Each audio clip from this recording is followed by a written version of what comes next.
synchronize it to the AstroLab. And so that kind of goes away sometimes. So little reliability issues.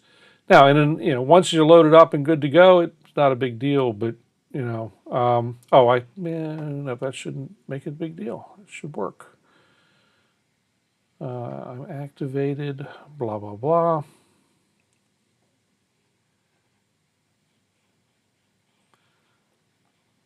Let us double check and make sure I'm not doing anything stupid. Yeah, so it's not seeing the AstroLab at the moment. When I set all this stuff up tonight, I'd have a little button right here where I could connect to the AstroLab and manage the set list. Because they have playlists or set lists, and I've stuffed selected stuff into playlists to play with, and that's how I have tonight's set up, except it's only on the instrument itself. Let me try something here. Go back to the home screen on that.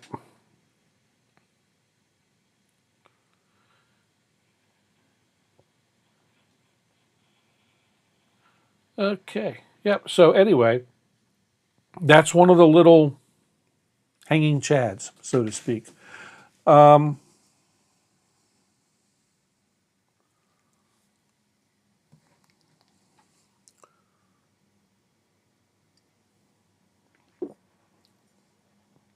reading chat. I'm going to let me mute this track real quick.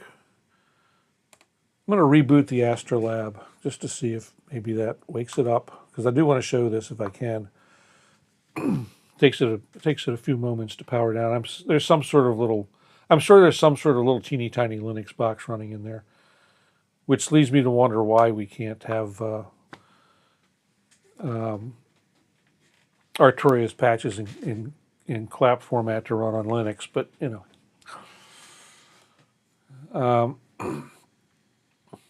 I tend to wonder lots of things like that.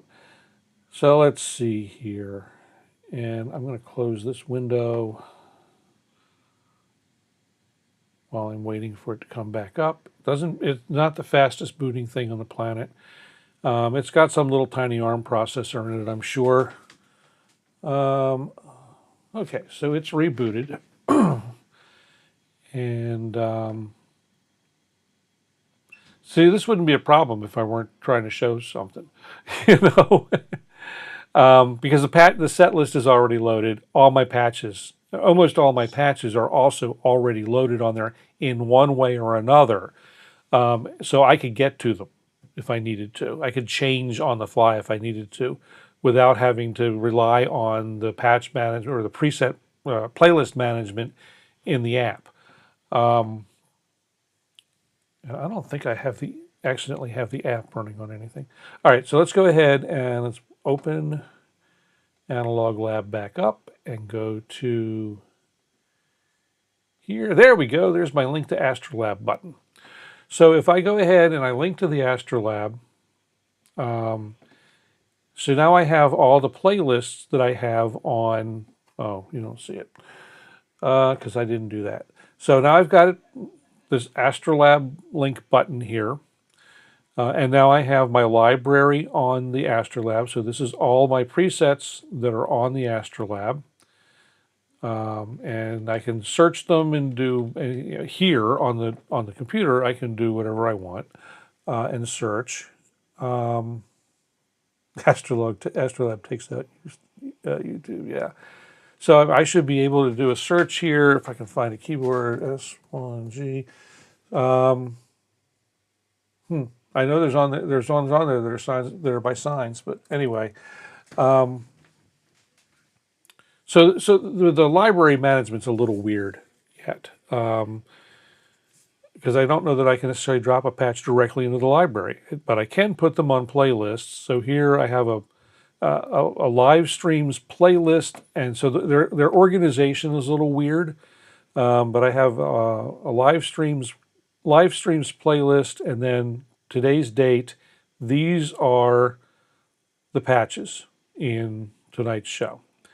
And if I wanted to add one from my collection over here, let's say I wanted to add another one from one of my own Pigments patches, because let's see, why not try something we can do to break this. So scroll that up, and let's see. Let's find one that's interesting. Hey, plugged Analog Lab crashed. Nice.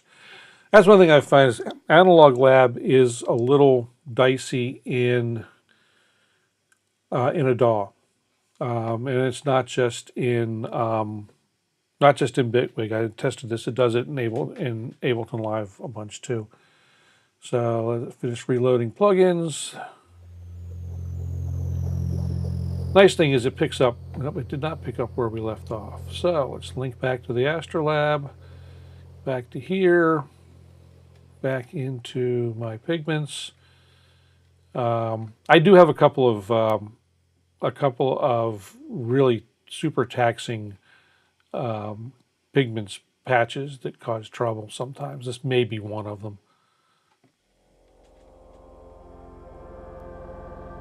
Okay, so we have this super annoying pad thing, drone pad. So I want to be able to have this on the instrument. So what I would do is I take this, I drag it to this set list, drag it to where I want it in the song, drop it in there. It says it couldn't be pasted for some reason. Who knows? Maybe it didn't like where I was trying to put it. Let's try again. Every once in a while, you run into a thing, and that makes me a little crazy. Maybe because of the plugin crashing and the other stuff going on. But let's try it again. There it goes. So it has sent it over, and now if we go to the unit itself, I can go back into the appropriate playlist, which you guys can't see very well. There it is. It's loaded on the instrument.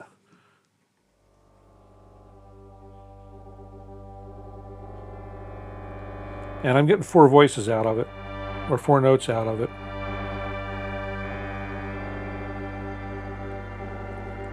So that's a little, kind of herky-jerky. It's not ideal, but it does work. So, I did send a very polite but firm note to the support folks at Arturia about the Wi-Fi patch loading problems and how poor a solution I think that is, and that they really need to make this work to be able to make it fully managed through Analog Lab over a USB connection. And we'll see what they say. I know from the forums and else going on in the world, I'm not the only one who feels this way. So we'll see what happens. It's obviously something that they could do, because I just transferred a patch from my computer into the AstroLab, over USB. And the samples that were required went along with it. So, it's a fixable thing. Arturia just have to decide they want to do it. So overall, I have decided that the AstroLab is a winner. And I will continue to have an AstroLab. There is a question. Of course, there's always a question. And I've got some time to decide this. But the questions are, will I keep the 37? Or will I send it back and pick up a 61 key? It's not as portable, but it doesn't weigh a whole lot. It's just bigger, obviously.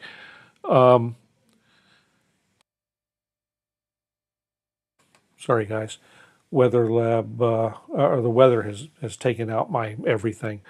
The pressure drop as those storms came through today triggered a migraine that won't let go, and my sinuses are all a mess. And anyway, do I keep the 37? I really like the form factor a lot, mostly, and I like playing it a lot, mostly. The But the options are: do I keep the 37? Do I send it back, and upgrade to a 61, or do I use it with a MIDI, pair it with a MIDI controller when more keys are needed or desired? There are some caveats and things I need to look into about MIDI controllers with it. I'm playing with the ones that I have at this point.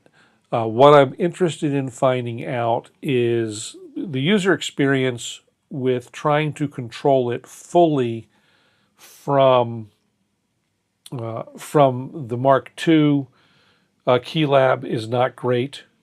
Things do not necessarily react the way you expect or do things that I think they should do. I can't load patches using the patch load and the patch loading and navigation stuff in the center of the sky. Not only that, in the modern versions of Analog Lab, this is, if I wanted to use this as an Analog Lab controller exclusively, this thing's dismal. The two-line display and then the way you have to navigate this just doesn't work. What it does get you is independent control of each layer in a multi preset. And so you get each layer and then the master controls you can switch between, and these take on those controls. You would get that through a different buttons differently in the Mark III. Other controllers from other manufacturers I don't think would have any of that advantage at all or ability. So those are the questions. I need to do some research and see what people have been able to do with the Mark III controller versus what goes on with the 61 key, and do I really care? I mean, that's really what it gets down to. The 61 key version of the AstroLab has those buttons kind of like these to be able to go between the parts. They're laid out differently, but they have them there. You do lose some of the transport control stuff because it's not really intended to be, the AstroLab 61 is not really intended to be an Analog Lab controller like a Mark III, a Mark II or a Mark III, or even an original Keylab is. I mean, they're intended to be controllers for Analog Lab. And the AstroLab is more intended to be a player's instrument in and of itself. So that's what I'm looking at. I've got some time to make these decisions and figure these things out. But there will be an AstroLab. I'm going to have one or the other. So that's that's where it sits. AstroLab is a winner. It plays my Pigments patches mostly just fine. If it doesn't play it just fine, then I either modify the patch or modify me. And that is also just fine. I'm perfectly happy with that. So it fills the bill. Good deal. In the run-up to this, last week we were talking about macro controls and setting up macros that are useful and that fit within not just the Analog Lab, but a lot of synthesizers, VSTs and whatever, have a 4 macro kind of configuration. Vital does. Some have 8, but a lot of them have 4. And so I think Serum has 4 macros, or it might have 8. I don't know. But Pigments has 4 macros. Pigments is my primary. Vital I use a lot. It's got 4. So those are my primaries. So, we talked about, this idea of having some assignments that we generally follow so that our macros are always consistent. So when we grab macro knob 1, we're going to be controlling filter cutoff or maybe position depending on what in a wavetable, depending on what the wavetable is. We've got more frequency, more harmonics at one end than the other, that kind of thing. And then we've got, tonality on the second macro, timbre. So, filter resonance, what have you, blah, blah, blah, blah, blah. We went over that in detail last week. In setting up for the AstroLab coming in and knowing that I wanted to have my macros set up for it so they would make sense and when I started testing, I could hit the ground running. I spent several hours each day going through almost all of my own pigments patches and other patches within Analog Lab Instruments to make sure that the things lined up the way they should line up. Because as I said last week, I've gotten kind of lazy about actually doing the assignments. So I went back and did the work like that I should have done right away. What I discovered, and this was kind of surprising, or maybe not, I don't know, but I discovered that Arturia is inconsistent about the way it lines their macros up. So I'll show you what I found. Analog Lab has the 4 macros: brightness, timbre, time, and motion, or movement is what they call them. Oh, that's what the knobs on the labels on the knobs say. Pigments has 4 macros, and if you twiddle the knob for macro 1 on a Keylab or on the AstroLab, macro 1, the macro 1 knob turns macro 1 in pigments. If you twiddle macro 2, the timbre knob on an Arturia controller or the AstroLab, it twiddles macro 3 in pigments. So 3 and 2 or 2 and 3 are reversed the way they're set up. That caught me off guard because I'm merrily assigning things, willy-nilly, not paying attention to the whole thing, and then all of a sudden things aren't working the way I expect when I actually bring it into Analog Lab to transfer it, to get it set up to transfer to the AstroLab. So if you're doing your macro assignments and you're going to be working in that kind of environment where you're going to be using Analog Lab as your go-between between your controller and pigments, that's something that you need to be aware of, is that the macros don't line up the way that you might expect. So anyway, that is pretty much it. There was a couple other things I want to talk about. I've talked about them before. We'll wait till next week or the week after or never. It's not that important. I mean, it is and it isn't. So we'll talk about it later. It's not a big deal for tonight. So anyway, I think, yeah, it's like any software company, Tony. You've got the team that does this, and the team that does this and this and this that are supposed to work inside of this, but they're not talking. And so, Microsoft does this. Apple does this. Where these guys aren't talking to these guys, and so when the final product comes out or the group of products come out, they've gone so far down their disparate paths that it's the only thing to do is say, "Oh, gee, sorry guys," So yeah, and so on the Mini Lab 3, so if you let me bring Analog Lab back up, and we can show you what Paul's talking about here. So got Analog Lab up here, and let me move it over a little bit. So right now I have Analog Lab. I've told Analog Lab that I'm working with Keylab Mark II.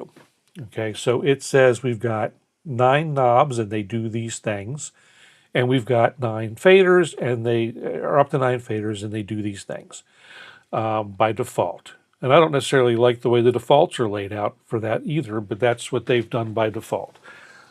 So I live with it. So if you tell Analog Lab that under MIDI, you go here and you say, I'm going to use a Mini Lab 3, it sets that up to mimic the Mini Lab 3, where you've got the 4 macros, the 4 effects, and then this is the default layout for the 4 faders. Okay, So these actually line up very well with what's on the actual AstroLab.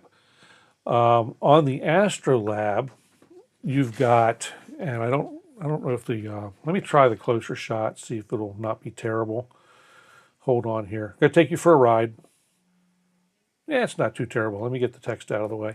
So on the AstroLab, you've got macro 1, macro 2, macro 3, macro 4, effects 1, effects 2, effects 3, effects 4. So on the sliders, on the faders for the Minilab 3, your 4 faders, actually, we do it this way. Your 4 faders on the Minilab 3 are your master bass, master mid, master treble, master volume. Okay. On yeah, okay. And even this isn't quite consistent. Your shift function for the your shift function for these 4 knobs are are volume, and this is not master volume though. In this case, it is instrument volume. So if you're able to get to the second instrument in a multi, you can control its volume, master bass, master mid, master treble. Your shift functions over here are your effect intensity for both of these, and then your delay time and your reverb decay. So yeah, it's inconsistent-ish, but there is possibly some sort of method to that madness. The other thing that, with macro mappings, when you load a preset in Analog Lab, the macro mappings are, and I mentioned this last week too. Those macro mappings, they're a guideline.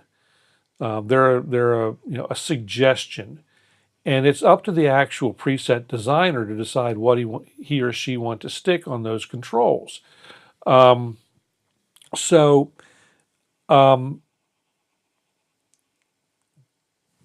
case in point, one of the ones we were doing tonight, using tonight. Let me get this set back where it belongs. In the case of, let me get to where I want to be. Get out of there. Oh, I just screwed up. Daggone it, Karen. I hate it when I do stupid stuff. Anyway, this one here. So this is the one that, like I said, that Chris Bryant designed. So on his, what should be on his brightness control, he's got wave shape. And if we pull this into, see it in Pigments itself. Okay, so he's got wave shape mapped here. And I'm not even sure what wave it's shaping at the moment. Oh, he's got it on the phase modulation and fractalize transform of the wavetable engine, among other things. I'm sure he's got it on other stuff too.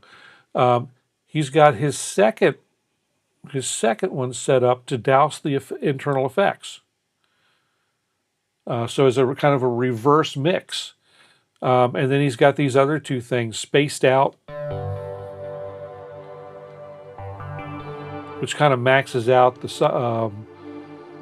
reverb mostly. And then he's got this chaos thing that brings in the combinator.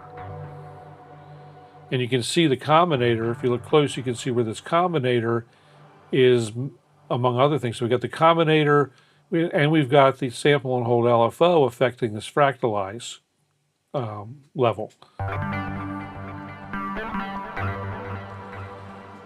So, it is ultimately up to the preset designer what they do with the macros. my opinion, and it's just that, I have one like everyone else has all the other parts.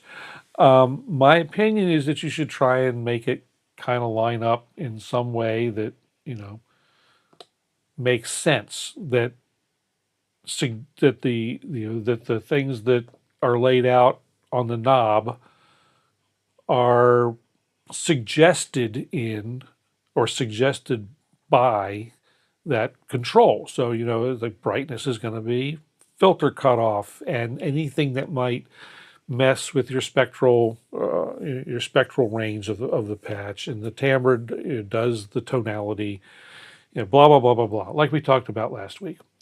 So that's my opinion, but you know, everyone does what they're going to do. This makes sense if you're sending a patch to somebody who lives in that world. They're expecting some level of, they may be expecting some level of consistency. And so me, when I design a preset, I want to try and live within that level of consistency when I send out a finished patch.